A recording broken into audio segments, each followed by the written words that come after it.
इस टाइम ना लोग कुछ ज्यादा ही बिजी हो गए हैं कि उनके पास एक 15 सेकंड की रील देखने का भी टाइम नहीं है। और वहीं कुछ लोगों को आदत है कि किसी भी चीज का प्रोसेस नहीं देखना है तो सीधा उसका रिजल्ट। अब पागलों की तरह फास्ट पेसिंग एडिटिंग को देखते जाओगे ना तो तुम्हें नॉलेज तो कभी नहीं मिलेगा तो सिर्फ एक चीज, डिसअपॉइंटमेंट। अब लोग कहेंगे कि इससे हमारा क्या बिगड़ेगा? सब कुछ।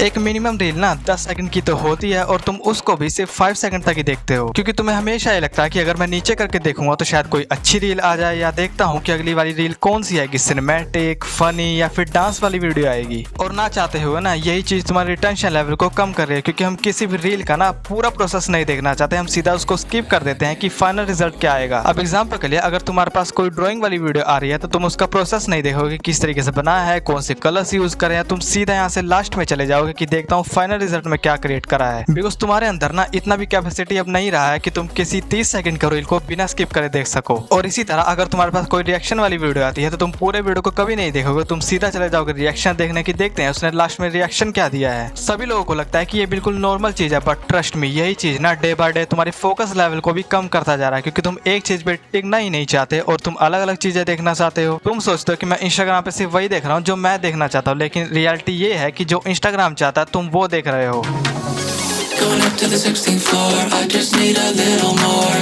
Rocking out too low, not sure. Making that thing swing back and forth. Look at us.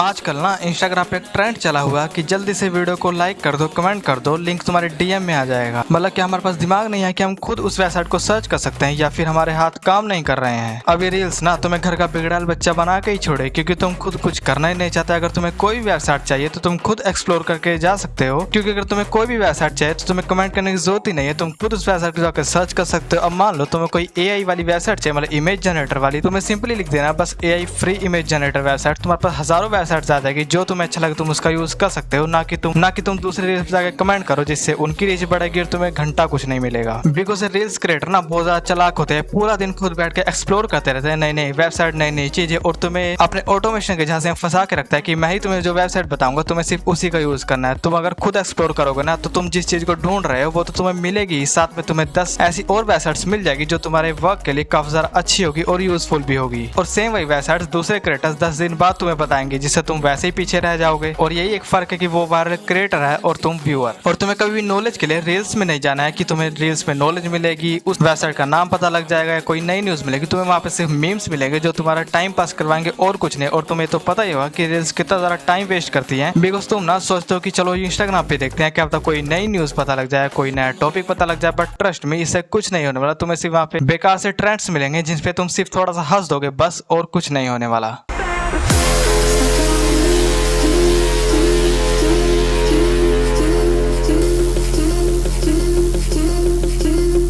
अब हम लोगों ने ना इतने परफेक्ट क्रिएटर्स देख लिए हैं जो बिल्कुल perfect editing, angles, sound effects, filters, इन सब का यूज कर रहे हैं, और इसी कारण हम किसी नए क्रिएटर को देखना ही नहीं चाहते। आई नो आज के जमाने में हर किसी को परफेक्ट चीजें चाहिए, बट ट्रस्ट में यह चीज ना तुम्हारे माइंड में एक ऐसी इमेज बना देता है कि मैं जो भी काम करूंगा वो बिल्कुल परफेक्ट ही होना चाहिए। अब मान लो तुम्हारे सामने कोई कुकिंग वाली वीडियो आती है तो तुम सोचते हो कि मैं भी सेम ऐसी डिश बनाऊंगा, और जब तुम उस डिश को बनाने लगते हो ना, बिल्कुल सेम वैसा आउटपुट ना आने पर तुम्हें डिसअपॉइंटमेंट लगता है कि मैंने क्या गलती कर दी, इससे बिल्कुल परफेक्ट नहीं बना, बिल्कुल सेम वैसा नहीं बना। तो यही सारी चीजें तुम्हारे दिमाग में चलती है कि मैं बिल्कुल परफेक्ट क्यों नहीं बन पा रहा हूँ। देखो कोई भी क्रिएटर ना एक ही वीडियो में परफेक्ट कभी नहीं बनता, उन्होंने काफी सारी वीडियोस बनाई होती है, तब जाके उन्हें पता लगता है किस तरीके से परफेक्ट वीडियोस बनाई जाती है। अब इसी तरह अगर तुम सिर्फ एक ही बार ट्राई करोगे तो तुम बिल्कुल परफेक्ट कभी नहीं हो सकते। सो इस परफेक्ट की दुनिया से बाहर निकल के ना कभी अनरेटेड सॉन्ग्स को सुनो, कभी अनरेटेड वीडियोस को देखो, तुम्हें काफी ज्यादा अच्छा लगेगा। और हो सकता है कि तुम्हें जो चीजें प्रो क्रिएटर से नहीं पता लग रही वो तुम्हें अनरेटेड वीडियो से पता लग जाए। अब अगर तुम मेरे शॉर्ट्स देखोगे ना, मैंने खुद ने काफी हाई पेसिंग शॉर्ट्स को अपलोड किया था, बट मैंने भी रियलाइज करा कि ये शॉर्ट्स ज्यादा देर नहीं टिकने वाली। सो मैंने डिसाइड किया कि मैं इन शॉर्ट्स को अपलोड नहीं करूंगा। सो इसलिए मैंने ये वाली वीडियो बनाई कि जैसा मैं फील कर रहा हूँ शायद और भी लोग ऐसा फील कर रहे होंगे। अब मैं जो शॉर्ट्स अपलोड करूंगा ना वो बिल्कुल सिंपल होंगे एंड नॉलेजेबल होंगे, तुम उसे देख सकते हो। बट